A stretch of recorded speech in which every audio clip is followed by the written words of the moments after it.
नमस्कार दोस्तों, मैं हूँ निशु और मेरे चैनल निशु डिवाइन वेल्स में आप सबका बहुत बहुत स्वागत है। तो दोस्तों, कैसे हैं आप सब? आई होप आप सब लोग अच्छे होंगे, स्वस्थ होंगे और मस्त होंगे।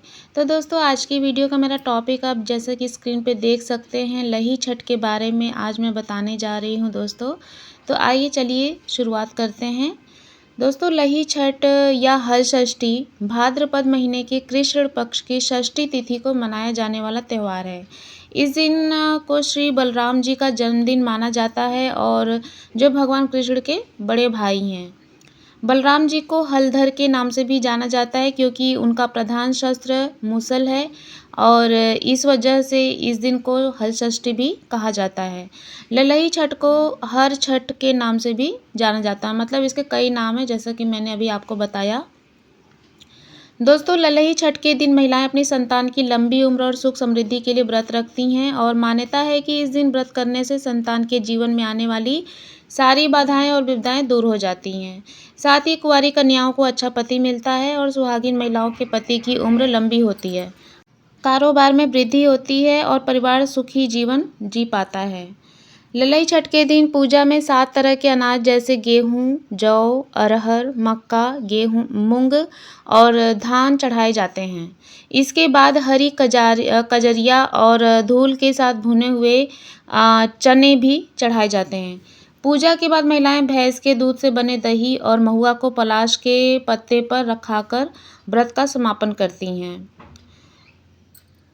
दोस्तों, ऐसा माना जाता है कि द्वापर युग में कृष्ण के जन्म से पहले शेषनाग ने बलराम के रूप में जन्म लिया था और हर छठ का व्रत संतान की दीर्घायु और उनकी संपन्नता के लिए किया जाता है और इनसे जो संतान होती है उनकी लंबी उम्र के लिए माताएं जो हैं वो व्रत रखती हैं और पूजा करती हैं।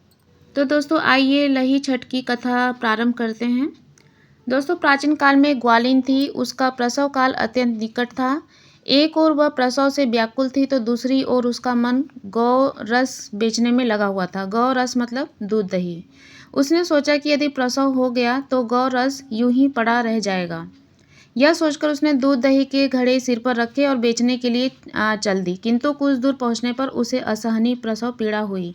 वह एक झरबेरी की ओट में चली गई और वहां एक बच्चे को जन्म दिया।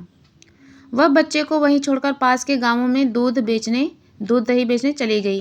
संयोग से उस दिन हल षष्ठी थी। गाय भैंस के मिश्रित दूध को केवल भैंस का दूध बताकर उसने सीधे साधे गांव वालों में बेच दिया। उधर जिस झरबेरी के नीचे उसने बच्चे को छोड़ा था उसके समीप ही खेत में किसान हल जोत रहा था। अचानक उसके बैल भड़क उठे और हल का फल शरीर में घुसने से वह बालक मर गया। इस घटना से किसान बहुत दुखी हुआ, फिर भी उसने हिम्मत और धैर्य से काम लिया। उसने झरबेरी के कांटों से ही बच्चे के चीरे हुए पेट में टाके लगाए और उसे वहीं छोड़कर चला गया। कुछ देर बाद ग्वालिन दूध लेकर बेचकर वहां आ पहुंची। बच्चे की ऐसी दशा देखकर उसे समझते देर नहीं लगी कि यह सब उसके पाप की सजा है। वह सोचने लगी कि यदि मैंने झूठ बोलकर गाय का दूध न बेचा होता और गांव की स्त्रियों का धर्म भ्रष्ट न किया होता तो मेरे बच्चे की यह दशा न होती। अतः मुझे लौटकर सब बातें गांव वालों को बताकर प्रायश्चित करना चाहिए। ऐसा निश्चय कर वह उस गांव में पहुंची जहां उसने दूध दही बेचा था। वह गली गली घूमकर अपनी करतूत और उसके फलस्वरूप मिले दंड का बखान करने लगी। तब स्त्रियों ने स्वधर्म रक्षार्थ और उस पर रहम खाकर उसे क्षमा कर दिया और आशीर्वाद दिया। बहुत सी स्त्रियों के द्वारा आशीर्वाद लेकर वह जब पुनः झरबेरी के नीचे पहुंची तो यह देख आश्चर्यचकित रह गई कि वहाँ उसका पुत्र जीवित अवस्था में पड़ा है। तभी उसने स्वार्थ के लिए झूठ बोलने को ब्रह्म हत्या के समान समझा और कभी झूठ न बोलने का प्रण किया। तो दोस्तों, यह तो थी हल षष्ठी की कथा जो कि मैंने आप लोग के सामने सुनाई और इसी कथा को सुनकर स्त्रियां जो हैं वो अपने व्रत को पूरा करती हैं। पूजा करते समय इसी कथा को सुनती हैं। तो आई होप आप लोगों ने भी इस कथा को सुना होगा और समझा होगा।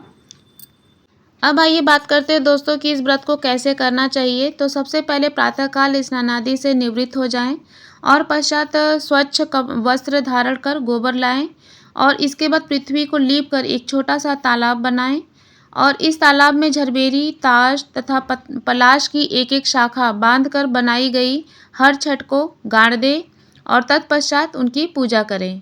पूजा में सतनाजा जैसे कि चना, जौ, गेहूँ, धान, अरहर, मक्का, मूंग चढ़ाने के बाद धूल, हरी कजरिया और होली की राख, होली पर भुने हुए चने के होरहा और जौ की बालें चढ़ाएं। हर छठ के समीप ही कोई आभूषण और हल्दी से रंगा हुआ कपड़ा भी रखें और पूजन करने के बाद भैंस के दूध से बने मक्खन के द्वारा हवन करें। पश्चात कथा कहें और या फिर किसी के मुख से सुने। अंत में निम्न मंत्र से प्रार्थना करें। गंगा द्वारे कुशावर्ते विल्वके नीले पर्वते स्नात्वा कनखले देवी हरम लब्धवती पतिम ललिते सुभगे देवी सुख सौभाग्य दायिनी अनंतम देहि सौभाग्यम महातुभ्यम नमो नमः। अर्थात आपने गंगा द्वार, कुशावर्त, विल्क, नील पर्वत और कनखल तीर्थ में स्नान करके भगवान शंकर को पति के रूप में प्राप्त किया है। सुख और सौभाग्य देने वाली ललिता देवी, आपको बारंबार नमस्कार है। आप मुझे अचल सुहाग दीजिए।